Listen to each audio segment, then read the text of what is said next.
राम महाराज जी का भगवान के नाम के संबंध में एक बड़ा सुंदर प्रवचन है, प्रश्नोत्तर है इसमें। तो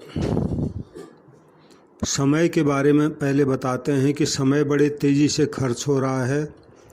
खर्च होने पर उसी क्षण मरना पड़ेगा। मरते क्यों हैं? क्योंकि जीने का समय अब बाकी रहा नहीं।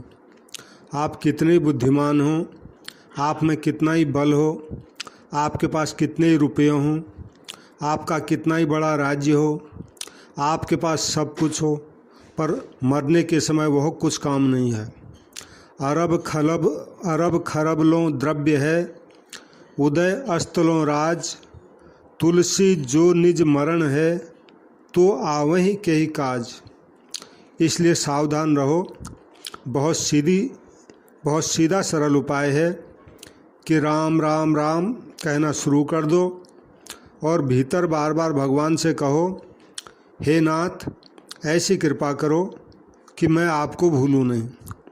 भगवान की स्मृति संपूर्ण विपत्तियों का नाश करने वाली है। सीताराम। नाश करने वाली हरि स्मृति ही सर्व विपद विमोक्षणम। श्रीमद् भागवत में 8वें स्कंद के 10वें अध्याय के 55वें श्लोक में ये बात कहा है कि भगवान की स्मृति संपूर्ण विपत्तियों का नाश करने वाली है। केवल सावधानी की आवश्यकता है कि खाली समय नहीं चला जाए। एक नाम का उच्चारण कर सकें, उतना समय भी अगर खाली चला गया तो बहुत बड़ी हानि है। तो प्रश्न पूछा किसी ने, महाराज राम नाम भीतर से जपना चाहिए या जबान से?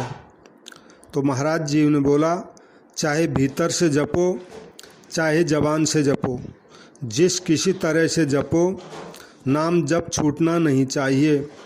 तस्मात् केनाप्युपायेनो मनोः कृष्णे निवेशयेत्। श्रीमद् भागवत का श्लोक का अंश है, 7वें स्कंद का पहले अध्याय का 31वां श्लोक। किसी तरह से आपका मन, आपकी वाणी भगवान में लग जाए, इसके लिए कोई समय नहीं है, कोई मुहूर्त नहीं है। मनुष्य शरीर मिल गया तो बस मुहूर्त मिल गया।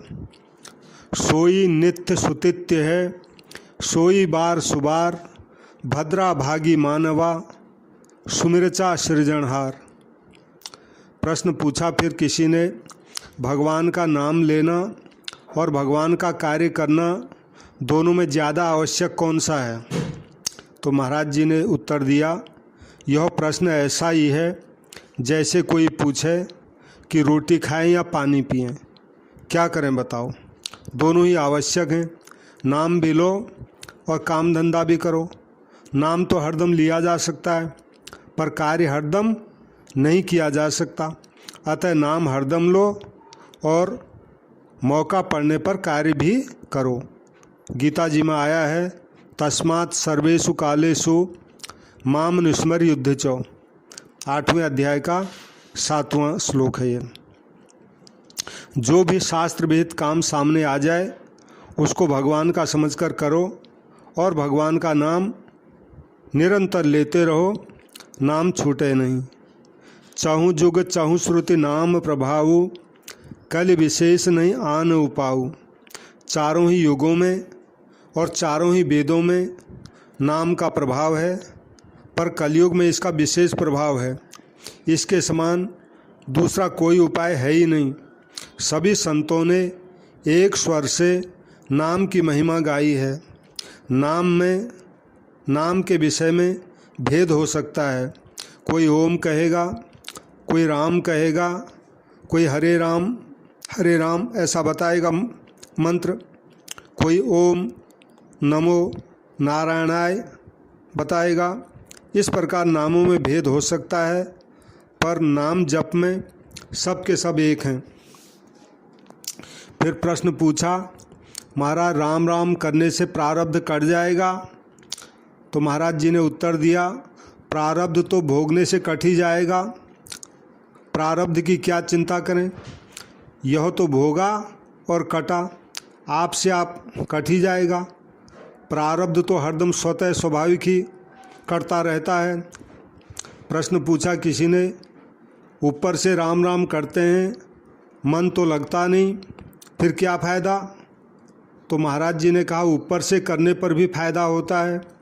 कोई भी क्रिया निरर्थक नहीं जाती, कोई भी शब्द उच्चारण करो वह निरर्थक नहीं जाता। फिर भगवान का नाम तो भगवान का ही है, वह निरर्थक नहीं जाता। इतनी ही बात नहीं है, प्रत्युत नाम का उच्चारण करने से त्रिलोकी का बड़ा भारी उपकार होता है। कारण कि शब्द यही नहीं रहता, प्रत्युत शब्द व्यापक हो जाता है, सब जगह चला जाता है। व्यापक होने के कारण ही शब्द रेडियो के द्वारा प्रकट हो जाता है।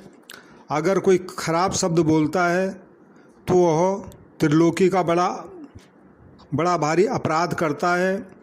अगर कोई मन से किसी का अनिष्ट चिंतन करता है तो वह त्रिलोकी का अनिष्ट करता है। जैसे पानी में एक छोटा सा कंकड़ डालो तो उसकी भी तरंगें उड़ती हैं, पर सूक्ष्म होने के कारण वे दिखती नहीं है। ऐसे छोटा सा शब्द उच्चारण किया जाए तो भी वह त्रिलोकी में फैल जाता है। शब्द की शक्ति अचिंत्य है, शब्द शक्तिर चिंत्यत्वात्। अतः बिना मन लगे भी कोई भगवान का नाम लेगा तो उसको जरूर लाभ होगा। मन लगाकर लिया जाए तब तो कहना ही क्या है।